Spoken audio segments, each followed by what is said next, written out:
नमस्कार, बहुत स्वागत आप सभी का। आप देख रहे हैं आपकी बात मध्य प्रदेश और मैं हूं अभिलाष मिश्रा। मध्य प्रदेश में शिक्षकों की भर्ती रोजगार के लिए एक बहुत बड़ा जरिया मानी जाती है, जिसकी वजह से सरकारी नौकरी लोगों को मिलती है। पिछले 4-5 सालों से करीब 2022 के बाद से कहा जा रहा है यह भर्ती नहीं हुई है। अब यह भर्ती नहीं हुई है, लेकिन परीक्षाएं जो हैं अभ्यर्थियों के लिए टेस्ट जो होता है वो हो रहा है। यह टीचर्स एलिजिबिलिटी टेस्ट टीईटी कहा जाता है। करीब 75,000-70,000 के आसपास ऐसे अभ्यर्थी हैं जिन्होंने पिछले कुछ सालों में टीईटी की परीक्षा पास कर ली है। अब ये वेट कर रहे हैं कि भर्ती आए और हम उसमें सिलेक्शन के लिए वो परीक्षा दें। आपको बता दें, ये प्री टीचर एग्जाम होता है, मतलब आपको पहले एक बेसिक परीक्षा पास करनी होती है और ये परीक्षा पास अगर आप कर लेते हैं तभी आप मुख्य परीक्षा में बैठ सकते हैं। प्री एग्जाम ही तो बेसिक परीक्षा पास करने के बाद करीब 70-75,000 जो अभ्यर्थी हैं वो इंतजार कर रहे हैं। अब जब भर्ती आई भी तो महज 13,000 पदों की। उनका कहना है कि भाई करीब 1 लाख पद तो मध्य प्रदेश में शिक्षकों के खाली हैं। आप महज 13,000 पद निकाल रहे हैं, वो भी इतने सालों बाद। कम से कम इसे बढ़ा करके 25,000 कर दीजिए, ताकि हर तीसरा अभ्यर्थी जो है वो इसमें सिलेक्शन पा सके। हम इंतजार कर रहे हैं, हमने परीक्षाएं पास कर ली हैं, लेकिन वैकेंसीज नहीं आ रही। अब यहां पर पेच फंसता है, क्योंकि वो ये कह रहे हैं 1 लाख पद खाली हैं, आप 25,000 वैकेंसी निकाल दीजिए। सरकार ने फिलहाल 13,000 पद निकाले हैं।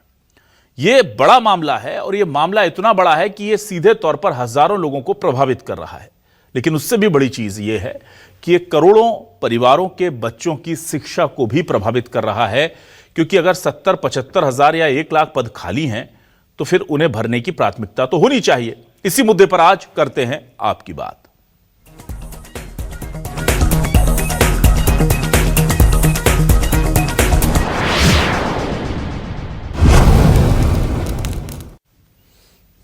आइए सबसे पहले इन अभ्यर्थियों का दर्द सुनते हैं। ये कब से सेलेक्ट होकर के बैठे हुए हैं, इंतजार कर रहे हैं और क्यों मांग कर रहे हैं कि कम से कम 25,000 पदों पर भर्ती निकाली जाए। सुनिए। आया हूँ सर में।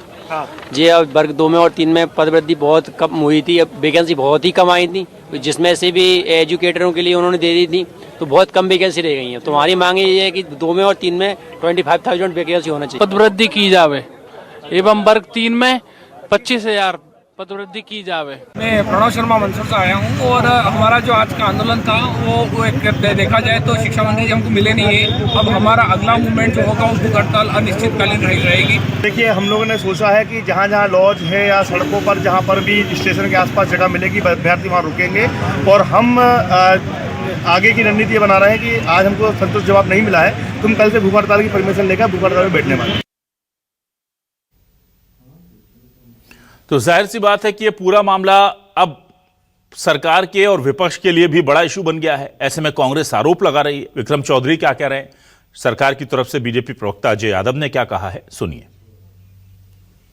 जो धरने पे बैठा है, भोपाल में आप किसी भी पार्क को, किसी भी खाली जगह को देख लीजिए, वहाँ किसी ना किसी वर्ग के लोग असंतुष्ट होकर बैठे हैं। सरकार एक तरफ कहती है कि 32 लाख करोड़ रुपए निवेश आया, दूसरी तरफ कहती है कि हमारे ऊपर हम 4 लाख करोड़ की इकोनॉमी है और इतना ही उस पर कर्ज है। तो कुल मिला के 50-60 लाख करोड़ रुपया का जो आप जो गाल बजाते हो, वो पैसे कहाँ जा रहे हैं? आपने पूरे प्रबंध कर रखे हैं कि इस लोक का आदमी, मध्य प्रदेश का आदमी किस तरह परलोक सिधार जाए। आपके पास पैसा है ना, आपके पास मंशा है और ना मुझे लगता है कि आपकी अब कुव्वत बची है। भारतीय जनता पार्टी सरकार सभी अभ्यर्थियों और उनके परिवारों के साथ खड़ी है। जिस तरह से चयनित अभ्यर्थी वर्ग 2 और 3 के आवेदक मांग कर रहे हैं, सरकार उनकी मांग के आधार पर ही लगातार भर्ती प्रक्रिया के अनुसार भर्तियां कर रही है और भविष्य में जितने भी अन्य पद खाली हैं वो भी आगामी समय में जल्द से जल्द भरे जाएंगे। ऐसे में चयनित अभ्यर्थी बिल्कुल भी परेशान ना हो। ये भारतीय जनता पार्टी सरकार है जो उनके जायज मांगों के लिए हर जरूरी कदम उठाएगी।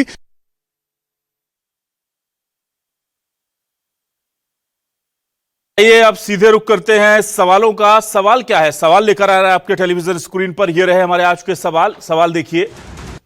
एमपी में भावी शिक्षकों का प्रदर्शन, जब खाली पद हैं तो ज्यादा भर्ती में क्यों निकल रही कम?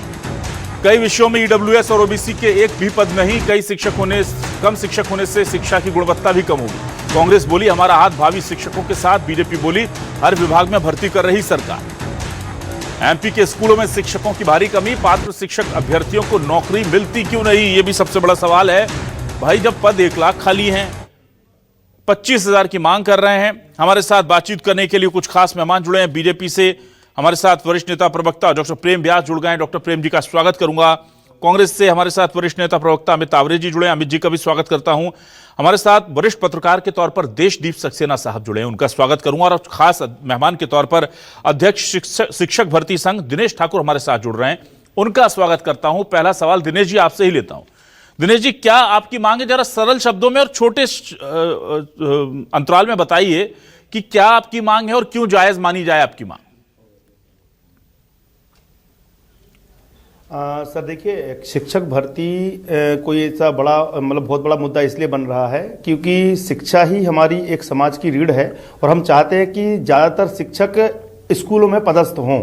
अब हो ये रहा है कि आपकी जो भर्ती प्रक्रिया है वो पहले प्रीलिम्स होती है, फिर मेंस होती है। इस भर्ती प्रक्रिया को करने में कम से कम 3 से 4 साल का समय लग जाता है। अब किसी बच्चे ने 2024 में मान लीजिए परीक्षा दी, अब वो 26 में भी ज्वाइनिंग नहीं ले पा रहा है। जैसे वर्ग 3 की हम बात करें तो 24 में परीक्षा हुई और 26 तक भी ज्वाइनिंग नहीं ले पा रहा है, यानी कि 3-3 साल की प्रक्रिया उसको लग रही है। तो ऐसे बच्चों को डर ये है कि वो ओवरेज हो जाएंगे। जिनने 24 में परीक्षा पास कर ली है, 25 में पास कर ली है, मेंस भी निकाल लिया है, तो वो इंतजार क्यों करेगा 3-3 साल का। हम चाहते हैं कि अगर हाँ पद नहीं होते तो बात अलग थी, अब पद अवेलेबल है तो उनको इंतजार करना पड़ रहा है। नंबर आने के बावजूद भी उनकी भर्ती नहीं हो पा रही, तो हम चाहते पद वृद्धि करके जिन बच्चों ने अभी पास किया है उनको अभी नौकरी मिल जाए। भाई जो अगली भर्ती पास करेगा वो अगली नौकरी मिल जाएगी। तो इसलिए हम पद वृद्धि की मांग कर रहे हैं सर। ठीक है, टोटल अगर मैं बात करूं तो अभ्यर्थी कितने चयनित हैं इस वक्त जो परीक्षा टीईटी की पास कर चुके हैं और इंतजार कर रहे हैं?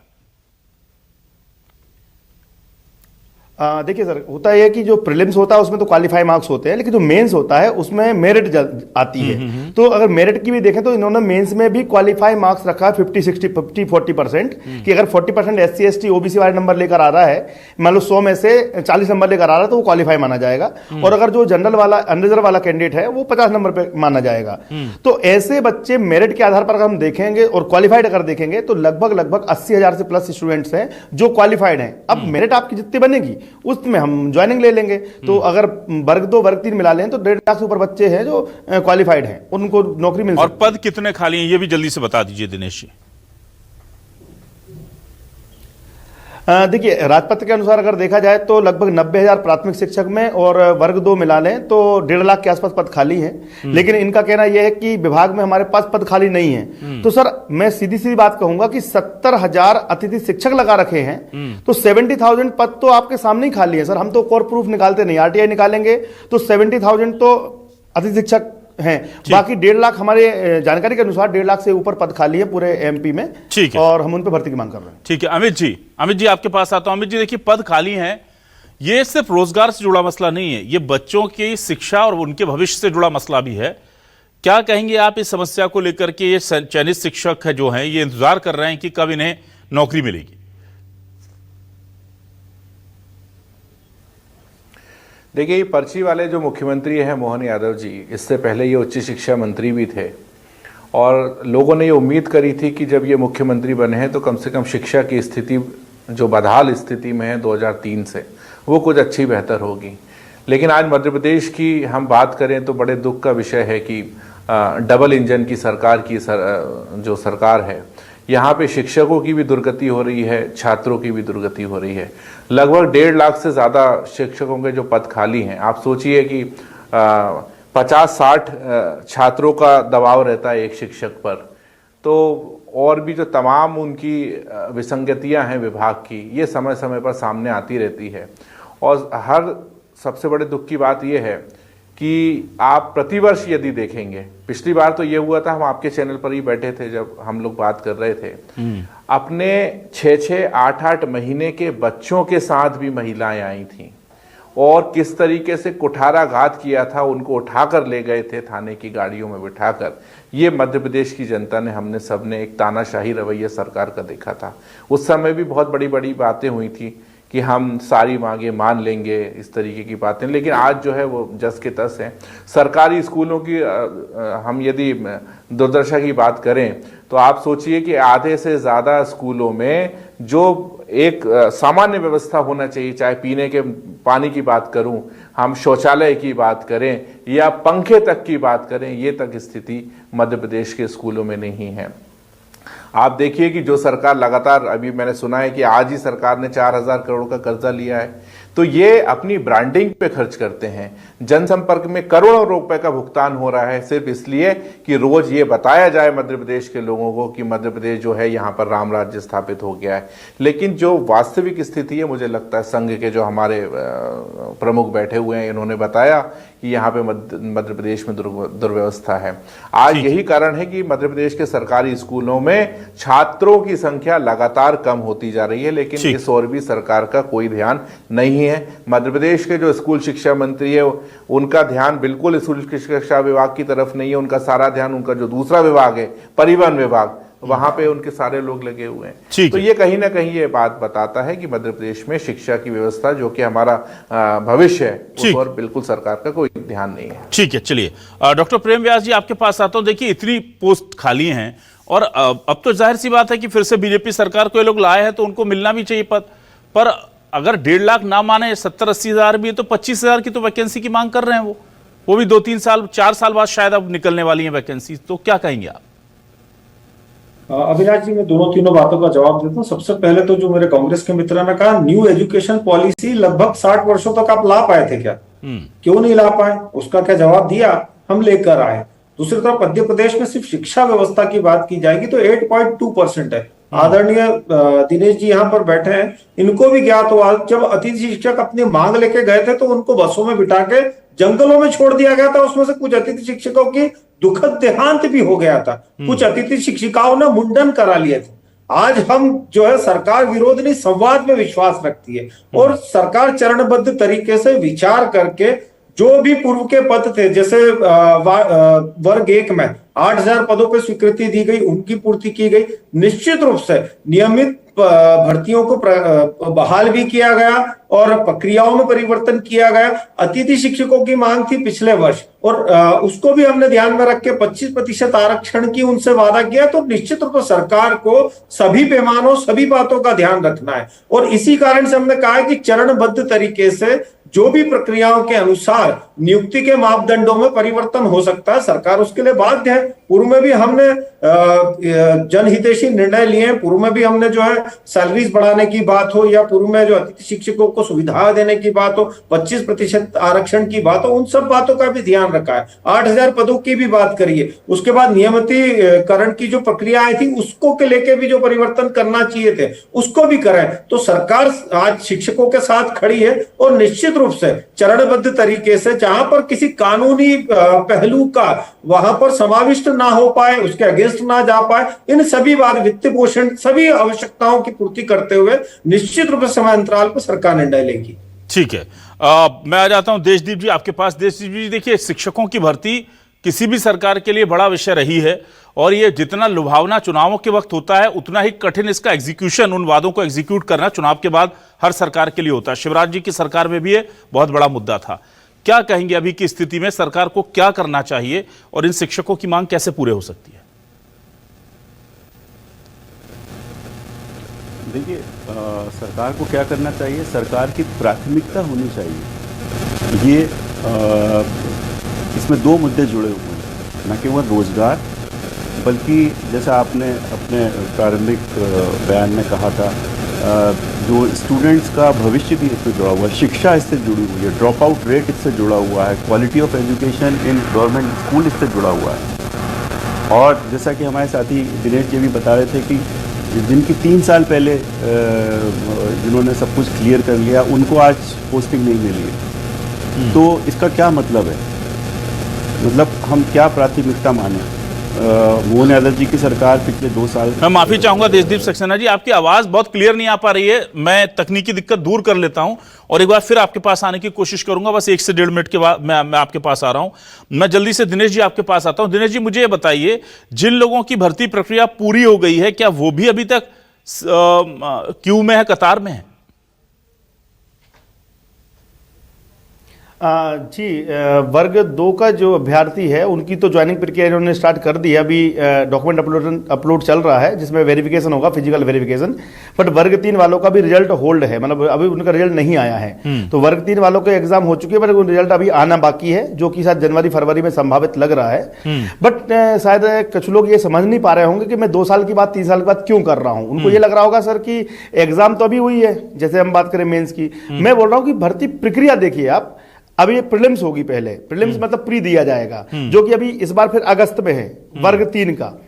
अगस्त में होने के बाद उसका एग्जाम होगा, एग्जाम होने के बाद उसका रिजल्ट आएगा, रिजल्ट आने के बाद बच्चा फिर मेंस का इंतजार करेगा, है ना। फिर मेंस आएगी कब, 26 के बाद 27 में आएगी, मान लो अभी 26 में तो यार प्री, 27 में मेंस आएगी, फिर मेंस के बाद रिजल्ट आएगा कब, 28 में। तो आप समझ रहे हैं ना कि भैया स्टार्ट तो अभी से हो गया ना, 26 से स्टार्ट हो गई परीक्षा, हो रही है 28 में। यानी कि मैं ये नहीं कहूंगा कि रिजल्ट, अभी एग्जाम हुई थी इनकी 6 महीने पहले, मैं नहीं बोल रहा हूं कि मेंस 6 महीने पहले हुई थी, बट प्री तो कब दे दिया था इसने, 2 साल पहले। तो 24 की भर्ती 26 में कंप्लीट हो रही है, 26 की भर्ती 28 में कंप्लीट हो रही है। तो चूंकि ये भर्ती प्रक्रिया लंबी है, तो मैं चाह रहा हूं कि बच्चा तब तक इंतजार कैसे कर सकता है। जो बच्चा आज क्वालिफाइड है 2 साल बाद ओवरेज हो जाएगा और फिर वो ज्वाइनिंग नहीं ले पाएगा। हमारे पास इतनी सी मांग है, हम मांग सरकार से रख रहे हैं, हम किसी विरोध प्रदर्शन नहीं कर रहे हैं, हम अपनी मांग रखने आए। ठीक है दिनेश जी। मैं देशदीप सक्सेना जी, अब आपका ऑडियो ठीक है, प्लीज अपनी बात पूरी कीजिएगा सर। जी, मेरी आवाज आपको क्लियर आ रही है? जी बिल्कुल। मैं ये बोल रहा था कि आपका सवाल था कि क्या होना चाहिए, तो मुझे लगता है कि ये सरकार की प्राथमिकता होनी चाहिए। अभी इन्होंने और थोड़ा सा क्लेरिफाई किया है कि जिसने 2 साल पहले अपना प्रीलिम्स पास किया था वो अभी उसको एग्जाम देना है। अभी जो प्रीलिम्स पास करेगा उसको 27 में एग्जाम देना पड़ेगा, मेन ओवरेज हो जाएगा। तो ये ना केवल रोजगार की समस्या है बल्कि छात्रों के भविष्य की समस्या है। ये पीएम श्री स्कूल के भविष्य की समस्या है, क्योंकि बच्चे अल्टीमेटली कहाँ पढ़ाएंगे, सरकारी स्कूलों में ही पढ़ाएंगे। पीएम श्री स्कूल भी एक बहुत ही एक नोबल प्रोजेक्ट है, अभी एक नया प्रोजेक्ट है, और ऐसा माना जाता है कि उससे क्वालिटी ऑफ एजुकेशन बढ़ेगी मध्य प्रदेश में या देश भर में, क्योंकि ये नेशनल प्रोजेक्ट है। तो सरकार की प्राथमिकता होनी चाहिए कि शिक्षकों की भर्ती जल्दी हो। क्यों 2 साल लगने चाहिए, किस एग्जाम में 2 साल लगते हैं भर्ती में, तो इसका मतलब है कि प्राथमिकता में नहीं है। प्रीलिम्स जल्दी हो, रिजल्ट जल्दी आए, मेन जल्दी हो, इंटरव्यू जल्दी हो, और उसके बाद वो अपना काम में लगे शिक्षा में। 1.5 लाख अगर सोचिए, अगर वैकेंसीज हैं, इसका मतलब कि 1.5 लाख स्कूल्स में अगर हर स्कूल में अगर एक शिक्षक भी आए तो शिक्षकों की कितनी कमी है, आप ये तो सोचिए। तो सरकार को अपनी प्राथमिकता को एक बार पुनर्विचार करना पड़ेगा, रीडिफाइन करना पड़ेगा कि शिक्षा उसकी प्रायोरिटी में कहां आती है, रोजगार उसकी प्रायोरिटी में कहां आता है। क्योंकि ये मामला रोजगार और शिक्षा दोनों से, इनका कहना बिल्कुल सही है कि जो आज बैठ रहा है 2 साल बाद ओवरेज हो जाएगा, भले उसने प्रीलिम्स पास कर लिया है तो मेन में नहीं आ पाएगा। और शिक्षा विभाग को थोड़ा सा उसकी स्ट्रीमलाइनिंग होना बहुत जरूरी है। मुझे ऐसा लगता है कि शिक्षा विभाग की इफिशिएंसी बढ़ना जरूरी है, वहाँ की ब्यूरोक्रेटिक समस्याएं हैं। अभी देखिए, जब मंत्री जी की प्रेस कॉन्फ्रेंस हुई और लोगों ने सवाल किया कि स्कूलों की बिल्डिंग की हालत खराब है, तो उनका कहना था कि हमें 3 साल की जरूरत और पड़ेगी। तो किसी ने सवाल किया जो कि भीड़ में गुम हो गया कि आप लोगों के मकानों की मरम्मत तो जल्दी हो गई पहले साल में, लेकिन स्कूल की बिल्डिंगों के लिए 3 साल और चाहिए आपको। तो दिस शोज की इनकी जो प्रायोरिटी है, इनकी प्राथमिकता क्या है। शिक्षा प्राथमिकता होनी चाहिए, स्वास्थ्य प्राथमिकता होनी चाहिए, रोजगार प्राथमिकता होनी चाहिए, ये मेरा निवेदन है। ठीक है, बिल्कुल सही। अब मैं वापस आता हूं अमित जी आपके पास। अमित जी देखिए, शिक्षा जो है वो जाहिर सी बात है कि अभी हम देख रहे हैं कितने स्कूल जो है लगातार बंद हो रहे हैं, और हर राज्य में हो रहे हैं सरकारी स्कूल बंद। इसमें कोई नई चीज नहीं है।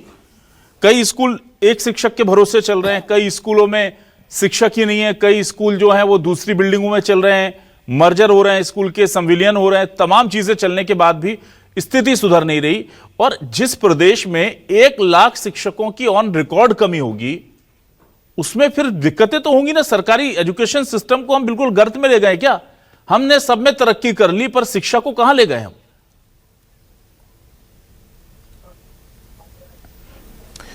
इस सरकार का एक पहलू यह भी है कि जब से ये सरकार बनी है, लंबे समय से जी मध्य प्रदेश का स्कूल शिक्षा विभाग में एक सेक्रेटरी चला रहे हैं। वहाँ कोई प्रिंसिपल सेक्रेटरी नहीं है, वहाँ कोई एडिशनल चीफ सेक्रेटरी नहीं है शिक्षा विभाग का। सेक्रेटरी आप समझिए, ये प्राथमिकता है। दूसरी बात यह है कि 1,500 स्कूल ऐसे हैं जहां पे एक भी स्थायी शिक्षक नहीं है। 14,000 स्कूल ऐसे हैं जहां पे सिर्फ एक शिक्षक है। 3620 स्कूल ऐसे हैं लड़कियों के लिए अलग शौचालय तक नहीं है। 10,702 स्कूलों में टॉयलेट नहीं है। 7,966 स्कूलों में हाथ धोने तक की व्यवस्था नहीं है। 7,422 स्कूलों में पीने तक का पानी साफ नहीं है। ये मध्य प्रदेश की वो सरकार है डबल इंजन की, जो मध्य प्रदेश में 20 सालों से, लगभग 20 सालों से सरकार में है। यहां के मध्य प्रदेश के लोगों ने इतना दिल दिया कि 29 के 29 सांसद भारतीय जनता पार्टी के, पंच से लेकर प्रधानमंत्री इनका, विधायक इनके 160 से ज्यादा। और आप कल्पना करिए कि ये लोग पीने तक का पानी साफ नहीं दे पा रहे। वो 56 इंच के प्रधानमंत्री दिल्ली में साफ हवा नहीं दे पा रहे, ये यहाँ पे पीने का पानी तक नहीं दे पा रहे, लोगों की जाने जा रही हैं। तो फिर तो ये सारे मुद्दे कहाँ खो गए हैं, ये अब भगवान ही भला कर सकता है। हम तो यही कहेंगे कि मध्य प्रदेश के मुख्यमंत्री को, मध्य प्रदेश की सरकार को ईश्वर सद्बुद्धि दे और ये शिक्षा स्वास्थ्य इन पर कम से कम काम करें। अब तो जागें। ठीक है डॉक्टर प्रेम व्यास जी, देखिए बहुत बड़ी बात देशदीप सक्सेना जी ने कही कि जब मंत्री से पूछा गया कि स्कूलों की स्थिति कब ठीक होगी तो वो बोले कि हमें 3 साल और चाहिए। इससे पहले शायद वो भूल गए कि बीजेपी की सरकार थी, केंद्र में भी और प्रदेश में भी। क्या ये कह करके मंत्री जताना चाह रहे हैं कि पिछले कार्यकाल में हमने कोई काम नहीं किया? 2 साल गुजरने के बाद वो कह रहे हैं 3 साल और दे दो हमें।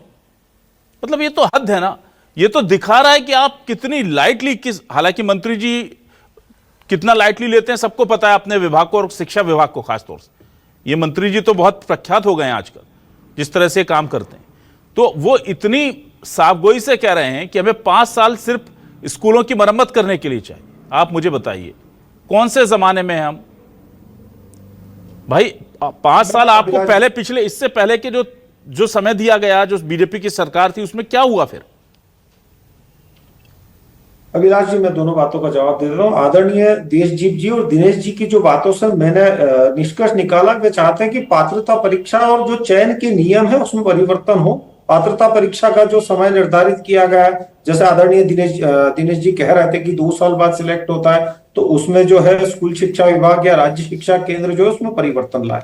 तो निश्चित रूप से चरणबद्ध तरीके से पूर्व में भी कई सारे परिवर्तन किए गए और भविष्य की आवश्यकताओं के अनुसार निर्णय लेके आगे भी किए जाएंगे। दूसरी बात है, आपका जो प्रश्न है, मैं बिल्कुल दावे और चैलेंज के साथ कहता हूं, 2023 में UDIAC की जो निरीक्षण हुआ था, मुझे नहीं मालूम कांग्रेस के मित्र कहां से डाटा लेके आए हैं, उसका जो सर्वे हुआ था unified district information for education plus के लिए, ये केंद्र द्वारा जारी था, आज भी पोर्टल पे है। उसमें 99% स्कूलों में शौचालय की व्यवस्था थी, उसमें जो है 98% बेटियों के लिए अलग शौचालय की करोड़ों लोग गूगल करके सुन लीजिए ना, chat GPT Amit ji, Gemini देख सकते हैं करके।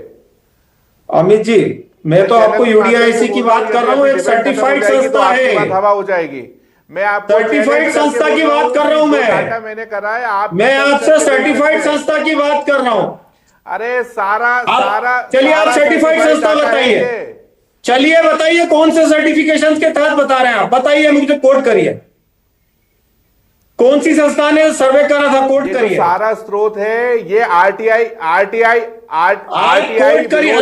दिखाइए, RTI उनको जो दिखाइए, RTI मिली है, झूठ बोल रहे हैं आप। स्कॉच अवार्ड मिला मध्य प्रदेश को शिक्षा में, द्वारा सर्टिफाइड है। 2023 में शिक्षा जो हमारे मध्य प्रदेश के फेमस RTI एक्टिविस्ट हैं, उसके बाद में UDIAC श्रेणी 2023 की रिपोर्ट बता रहा हूं, 99% स्कूलों में शौचालय की व्यवस्था, आधुनिक लैब्स और 2 स्कूल जो गलत, आप बताइए रतलाम और झाबुआ के स्कूल गलत बात कर रहे हैं। अरे मैंने जो भी बात करी है बिल्कुल प्रमाण के साथ करी है। आप प्रमाण बताइए ना, जब ऐसे प्रमाण नहीं होता। ठीक है, ठीक है, ठीक है, ठीक है अमित जी, ठीक है अमित जी, ठीक है, बोलने दीजिए प्रेम जी को। अमित जी ठीक है, प्रेम जी को बोलने दीजिए प्लीज। एक सेक्रेटरी लेवल का अधिकारी चला रहा है, ठीक ठीक ठीक, समझ लीजिए कि आपकी प्राथमिकता। ठीक है, चलिए ठीक है, ठीक है अमित जी, प्लीज प्रेम जी को बोलने दीजिए। प्रेम जी अपनी बात पूरी कीजिए प्लीज।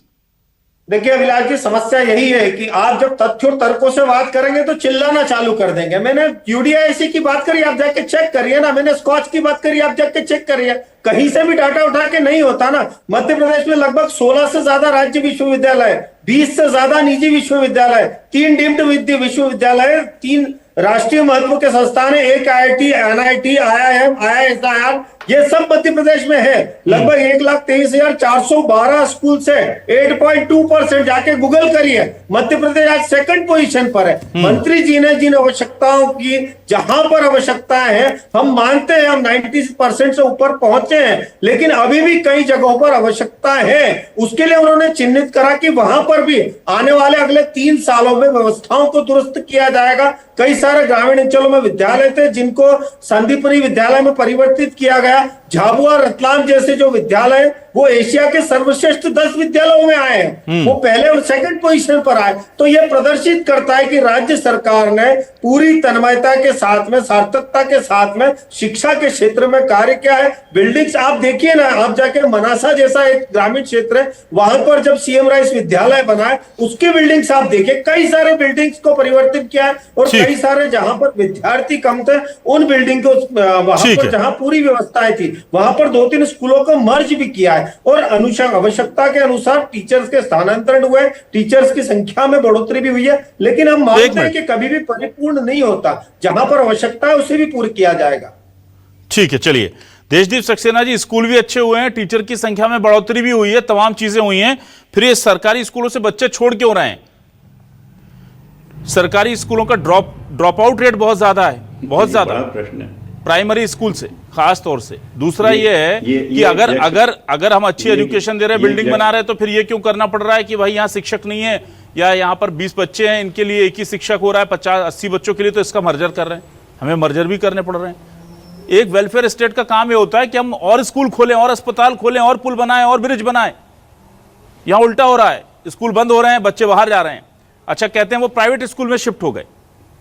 प्राइवेट स्कूल में शिफ्ट होने का मतलब आप प्राइवेट स्कूल की तरह एजुकेशन नहीं दे पा रहे, आपका भरोसा उठ रहा है सरकारी स्कूलों से लोगों का। लोग सेटिस्फाई नहीं है सरकारी स्कूल की शिक्षा से, शिक्षकों से और व्यवस्था से। मैं भोपाल में देखता हूँ गरीब से गरीब व्यक्ति भी अपने जो उसके निकटतम प्राइवेट स्कूल है वहां पढ़ाना पसंद करता है बनिस्बत की सरकारी स्कूल में। देखिए, ये मानना पड़ेगा कि समस्या है। ये बात सही हो सकती है कि बहुत काम किया और बहुत काम करना बाकी है, लेकिन जो बहुत काम करना बाकी है वो भी बहुत सारा है। देखिए, खुद ये बता रहे हैं कि 1.5 लाख शिक्षकों की वैकेंसी है, तो कितना बड़ा आंकड़ा है। सिंपल सी बात है कि 1.5 लाख शिक्षकों की कमी है, स्कूल में समस्याएं हैं, वो समस्याओं को दूर करना चाहिए। ये छोटी सी बात है, बाकी सारी बहस अपनी जगह है, लेकिन ये तो फैक्ट है कि स्कूलों में समस्याएं हैं। 1.5 लाख सबसे बड़ी बात है, वैकेंसीज हैं। नहीं तो ये जो टीचर्स आए हैं और अभी भोपाल में हाड़ कपाने वाली ठंड हो रही है, कहाँ वो रुकेंगे, किन परिस्थितियों में यहाँ पे भूख हड़ताल करेंगे, इसकी नौबत क्यों आई? भाई, इस प्रक्रिया को रिव्यू क्यों नहीं होना चाहिए? मतलब ये जब यहाँ आए, शोर मचाएं, आप और हम इस बारे में बात करें, अखबारों में छपें, तो कल मध्य प्रदेश का नौकरशाह इसको रिव्यू करेगा। इसका मतलब है कि प्राथमिकता में कुछ ना कुछ समस्या है जी। तो सबसे बड़ी बात यह है, 100 बात की एक बात, कि शिक्षा को प्राथमिकता में लाना पड़ेगा। यह मानना पड़ेगा कि समस्या है, शिक्षकों की, छात्रों की समस्या दूर करनी पड़ेगी, ड्रॉप आउट रेट को कम करना पड़ेगा जी, तभी हमारी समस्या दूर हो पाएगी। बिल्कुल, ये बात बिल्कुल सही है कि हमें बहुत कुछ काम करना बाकी है, पर जिस स्लो गति, बहुत ही धीमी गति, ऐसा लगता है हमारी प्रायोरिटी नहीं है। हम ये नहीं कह रहे कि आप कुछ नहीं कर रहे हैं, पर जो प्रायोरिटी शिक्षा, स्वास्थ्य और इंफ्रास्ट्रक्चर पर होनी चाहिए, हेल्थ को लेकर के भी लोग बहुत परेशान होते हैं। चलिए, हेल्थ में हम मानते हैं कि कुछ हमें एम्स जैसे संस्थान मिले, सब मिले, लेकिन स्कूलों में क्या मिला हमें? कोई हमने नवाचार किया, कोई हमने एजुकेशन सिस्टम को आमूलचूल परिवर्तन की बात की, यह देखने को नहीं मिल रहा है। एक शहर के 10-20 लाख की आबादी में एक स्कूल को चमका देने से चीजें नहीं बदलती। हमें बेसिक इंफ्रास्ट्रक्चर में कम से कम वो चीजें लानी होगी कि एक गांव गरीब का बच्चा जब स्कूल जाए तो उसका मन करे कि मैं स्कूल आऊं। शिक्षक होने जरूरी हैं, बेसिक एमिनिटीज होनी जरूरी है, और उससे भी ज्यादा जरूरी है भरोसा।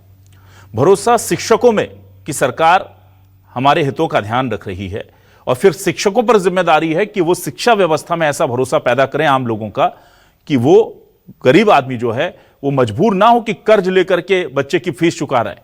बहुत उदाहरण आपको आसपास देखने को मिल जाएंगे। पूछिएगा कभी अपने घरों में काम करने वाले दुकानदारों से या जो छोटे व्यवसाय करते हैं कि बच्चों की पढ़ाई की प्राइवेट स्कूलों की फीस उनके लिए कितना बड़ा आर्थिक बोझ है। खुशी से तो सहते नहीं होंगे, सरकारी स्कूल भेजने में कोई तो दिक्कत होगी, तभी इस तरह की चीजें जो हैं वो चल रही हैं।